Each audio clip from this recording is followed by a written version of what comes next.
አሰላሙ አለይኩም ወራህመቱላሂ ወበረካቱ። እና ተከበራችሁ የሙላላ ዩቲዩብ ቻናል ቤተሰቦች እንዴት ናችሁልኝ? ከኔ ሁሉ ሰላም አልሐምዱሊላህ።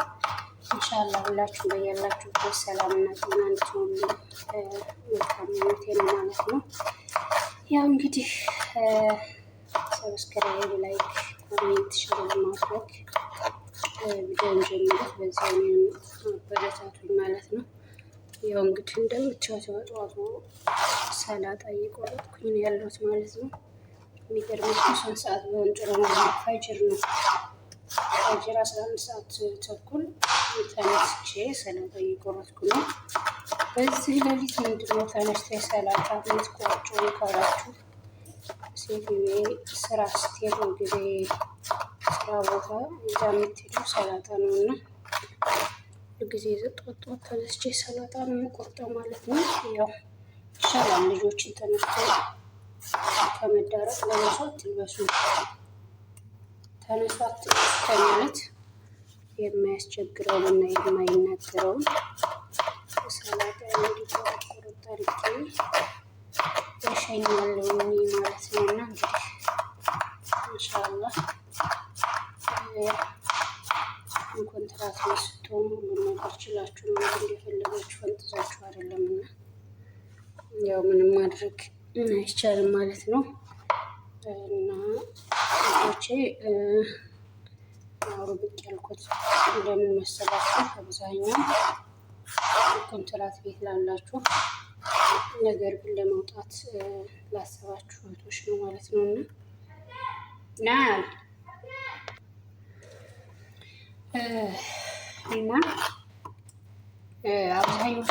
አብዛኛው ከኮንትራት ወጥቷል ማለት ይቻላል።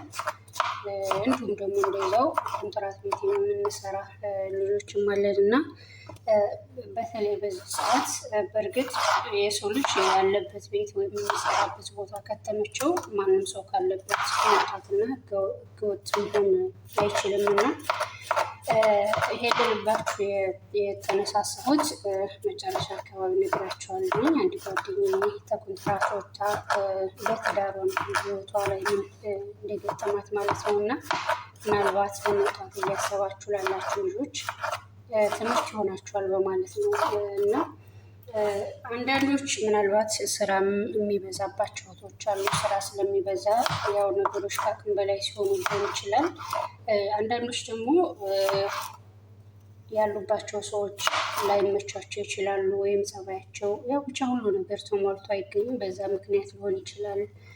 እንዲሁ ደግሞ በቃ ያው ደሞዝ በጊዜ ያለመሰጠት ችግር ይሆናል። ብቻ የተለያየ ችግር አለና በዛ የሚወጡ ልጆች አሉ። እንዲሁም ደግሞ እንደዚህ ጓደኞቻቸው ቤተሰብ ምናምን ውጭ ላይ የሚሰሩ ሆኑና አብዛኛው ሰው እኔ ስለማቅ ነው እና እኔ ውጭ ላይ እኮ ይህንን ያክል ነው የምሰራው፣ ይህንን ያክል ነው የምከፈለው፣ በዛ ላይ ነፃነት አለ፣ ከሰው ጋር ከቤተሰብ ጋር መገናኘት ትችላላችሁ። በተለይ ዱባይ ላይ ስኮር ነፃነት አለ ዱባይ ላይ ያ ነገር አለና እንዲሁም ደግሞ አብዛኛው ኮንትራት ቤት እንደሚታወቀው ጽዳት የሚሰሩ እህቶች ያው በ1000 ድርሃም ነው። ምግብ የምንሰራው ደግሞ በ2,000 ነው የሚከፈሉ አሉና ውጭ ላይ ሲሰሩ ደግሞ 1500 ድርሃም ከዛም በላይ ከዛም በታች ሊከፈል ይችላል እና ያንን ምክንያት በማድረግ በቃ ውጭ ላይ የሚሰሩት ይሄን ያክል እየተከፈሉ በ1000 ድርሃም ብቻ እንዴት እሰራለሁ ይደግማል ወይ በማለት በቃ ዝም ብሎ ብቻ ብዙ ደሞዝ ስለተከፈላቸው እኛም እናገኛለን በማለት በጭፍን አስተሳሰብ የሚወጡ እህቶች አሉና ያው መጨረሻው ጉዳትና ለቅሶ ነው የሚሆነው። ምናልባት እዛ ሀገር ላይ ህግና ደንብ ትንሽ ጠበቅ ያለ ነው። የዱባይ ስላችሁ ጠበቅ ያለ ነው የምለው ህጋዊ ላልሆኑ ለህገ ወጦች ነው። እንደገና ደግሞ ስራ የለም። የሚገርመው ነገር እንደ ድሮ አይደለም ስራ። አሁን ሳውዲ ላይ ስራ አለ። ከኮንትራት ብትወጡም በተለይ ለሴት ልጆች ያን ያክል ከባድ አይደለም ሳውዲ ማለት ነው። ምክንያቱም ኮንትራት ትወጣላችሁ። ስራ ሳምንት ባልሞላ ጊዜ ነበረ በፊት። አሁን እዛ ቦታ ራሱ ስራ እንደ ድሮ እንደሌለ ብዙዎች ስራ ፈተው ተቀመጡ ረዥም ጊዜ እንደሆናቸው ነው የሚናገሩት። እንዲሁም ደግሞ በፊት ሳውዲ በነበርኩበት በነበርኩበት ሰዓት እኔ ራሱ ማንኛይቱም ሰው ሰራተኛ ምግብ ከሆነ ምናልባት ከ2000 በላይ ሊከፈላት ይችላል። እኔ ራሱ አሁን እዛ በነበርኩበት ሰዓት ምግብ ጽዳትም ሁሉንም እየሰራሁኝ 2300 ሪያል ነበር የሚከፈለኝ ማለት ነው። እና ስራም አይጠፋም። ስራ እንኳን ቤዝ የምትገቡት በዴላላ ብላችሁ ለዴላላ ከፍላችሁ ስንት ተሰቃይታችሁ አይደለም። ኦልሬዲ በጀማ ስራ ይባላል። እዛው በዛው በጀማ በምታውቁት በጓደኛ በዘመድ በቤተሰብ ስራ ታገኛላችሁ፣ ትገባላችሁ። ራሱ በቃ አንዳንዱ ስራ እንኳን ስትገቡ ቋሚ ነው፣ ምንም መውጣት መግባት የሌለበት ለእረፍት ብቻ ስትፈልጉ እረፍት ትወጣላችሁ እንጂ ማለት ነው። እና የቤት ኪራይ ራሱ የሚገርመው ነገር ሳውዲ በጣም ቀላል ነው ወላሂ። ቢያንስ አንድ ሽጋ ማለት 2-3 ክፍል ይኖረዋል። ሽንት ቤት እንደዛ 2-3 ይኖረዋል። ሳሎን ይኖረዋል። በቃ ያንን እስከ 500 እስከ 600 እስከ 400 ድረስ ራሱ ተከራይተው እንደገና ክፍሉን መልሰው ለሌላ ሰው ያከራያሉ። አንድ ክፍል ውስጥ ብዙ ሰው መቀመጥ ይቻላል። ያ ሁሉም በየስራ ነው፣ ስራ ፈቶ አይቀመጥም። እና እያንዳንዱ እዛ ቤት የምትኖር ሁሉ በወር 100 ሪያል ትከፍላለች። ያ ቤቱን ለያዘው ሰውዬ ራሱ ጥሩ ገቢ ያለው፣ ለተከራዮቹም በወር 100 ሪያል ያን ያክል የሚጎዳ ነገር አይደለም። እና በቃ በአጠቃላይ ያኔ ሳውዲ ላይ በጣም ምቹ ነበረ። ያን ያክል ከባድ የሚባል ነገር አይደለም። አሁን ግን እዚህ ያሉት ልጆች ራሱ በቃ የቤት ኪራይ ምናምን ብቻ አልጨመረም፣ እንደ ድሮ የቤት ኪራይ እንደነገሩኝ ከሆነ። ነገር ግን ስራ የለም። ስራ በጅማ እንበሉት በደላላ እንበሉት ስራ የሚባል ነገር የለም።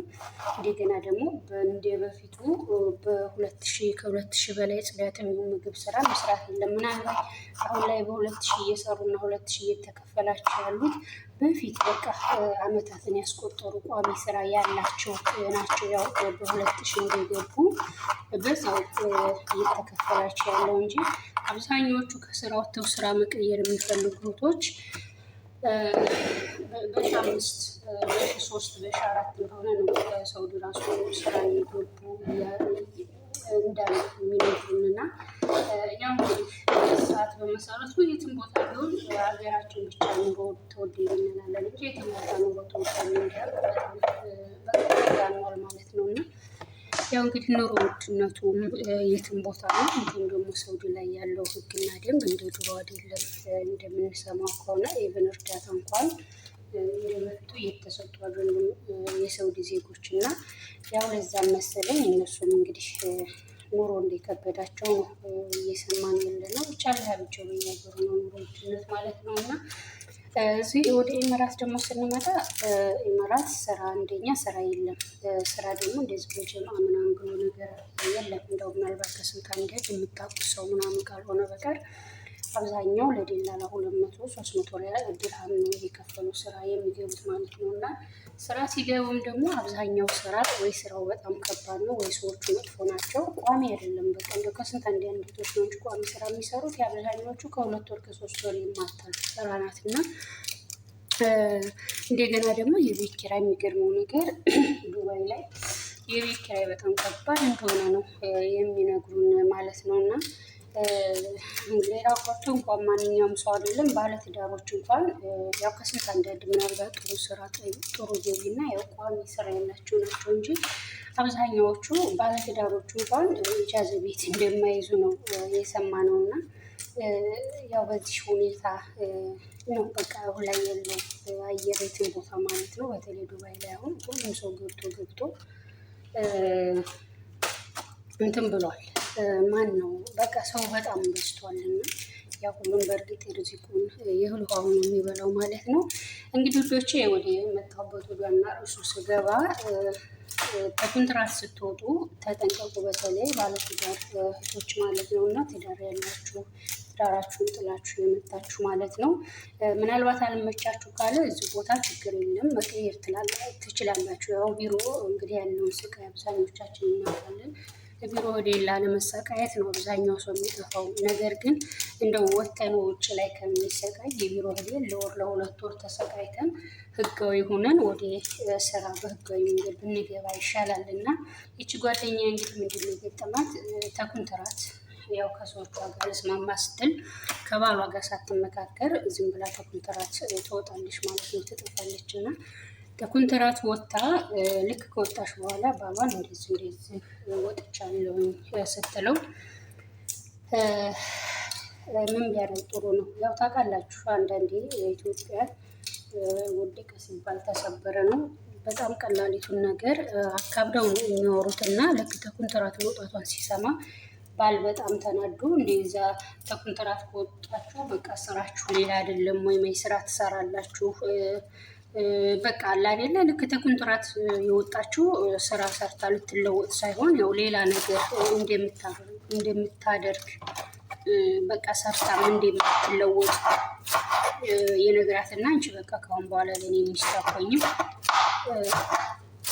ከኮንትራት ለምን ወጣሽ ብሎ በዛ አንዳንድ እያሉ ይጣላሉ ማለት ነው። እና መጨረሻ ላይ በቃ ቀጥታ ወደ ፍች ነው የሄደው ማለት ነው። እና ያው ፈትቼሻለሁኝ ቤተሰቦችሽን ላኪና ኒካሽ ነው አስልሻለሁ ሞባይል ገንዘብሽን እስከዛሬ ላክሽውንም አለኝ የምትሆንም ለቤተሰቦችሽ አስረክብልሻለሁ። ከአሁን በኋላ የኔና አንቺ ጉዳይ አልቋል ይላታል። እና ለምን ብላ ምክንያቷን ስጠይቀው ከኮንትራት በመውጣትሽ ማለት ማለት ነው። አንደኛ ለምን ሳትነግሪኝ፣ ሁለተኛ ደግሞ ከኮንትራት መውጣትሽ እኔን አያስደስተኝም። ምክንያቱም ዱባይ ላይ ከኮንትራት ወጣችሁ ውጭ ለምትሰሩ ሰዎች ስራችሁ ሌላ ነው፣ ሰርታችሁ አትለወጡም አትቀየሩም። እና አንቺ በቃ ከኮንትራት ከወጣሽ ለእኔ ትዳራችሁኝ ብሎ ያው እንግዲህ ይፋታሉ ማለት ነው። እና ያው እንግዲህ ባላሰባችሁትና ባልጠበቃችሁት መንገድ እንዲሁም ደግሞ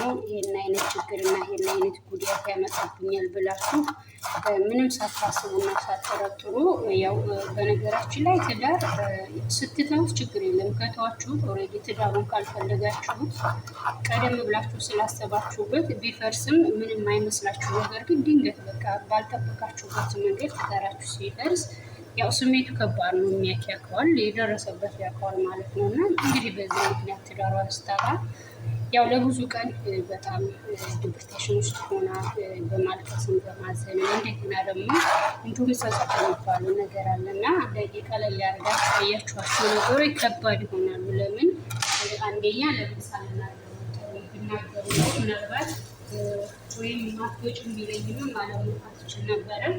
እንዲሁም ደግሞ ከእሱ ጋር ተነጋግሬ በወጣ ነው ትዳር ማለት ነበር የሚል ጸሎት ውስጥ ገብታለች። እና በዛ በጥቁር ያለ ደግሞ የሚገርመው ነገር ስራ የለም እስካሁን ድረስ ወደ ሶስት ወር የሚተካከፍ ነው። እና ስራ የለም አሁን ደረሰና ያው አንዳንዴ የሆነ ነገር ለመወሰን ወይም ለማድረግ ስናስብ አስቀድመን በደንብ ማሰብ አለብን። ከራሳችን ጋር መምከር አለብን። ይቆማላለን የሚለውን እንዳልኳችሁ በተለይ ከኮንትራት መጥፋታችን በጣም ብዙ መዘዝና ብዙ ችግር አለው። ራሱ ታማችሁ የሆነ ችግር ገጥሟችሁ ሀገር መግባት እንኳን ብትፈልጉ ቤተሰብ አልታያበለው እና የሆነ ችግር ቢያጋጥማቸው ቶሎ ብላችሁ ወደ ቤተሰብ መሄድና ለቤተሰብ መድረስ ብትፈልጉ ያው እንደ ህጋዊ አይፋጠንላችሁ። ህጋዊ ከሆናችሁ ዛሬ የሆነ ነገር ቢፈጠር ነጋገራችሁ መድረስ ትችላላችሁ ማለት ነው። እና በስርዓት ያላቻችሁን ጓዛችሁን ይዛችሁ ደሞዛችሁን ተቀብላችሁ በቃ እንደ አጋጣሚ አገር እንኳ ገብታችሁ ባይስማማችሁ ባይመቻችሁ በደርሶ መልስ ትኬት ሄዳችሁ ተመልሳችሁ መጣችሁ ስራችሁን ትቀጥላላችሁ። እና በአጠቃላይ ከኮንትራት ወደ ወጣቱ የከፋ ችግር ወደዚህ ማለት በህይወታችሁ ላይ አደጋ የሚያደርስ ትልቅ እና የከፋ ችግር ካልሆነ በቀር ከኮንትራት አትወጡ። ምናልባት ያላችሁበት ቤት አልመቻችሁ ካለ እንዳልኳችሁ መቀየር ትችላላችሁ ማለት ነው። ቀይራችሁ ወዳችሁ ከቢሮ ወደ ተሻለ እና ወደ መሆናችሁ ስራ መሄድና መቀየር ትችላላችሁ ማለት ነው። ቶቼ ያው ለዛሬ ልላችሁ ፈልጌ ነው። ኢንሻአላህ ሁላችንንም ያለንበት ሰላም ያደርገን። ሀገራችንን ቤተሰቦቻችንን ሰላም አድርጎ በሰላም ለመገናኘት ያቀርበናል። መልካም ነው።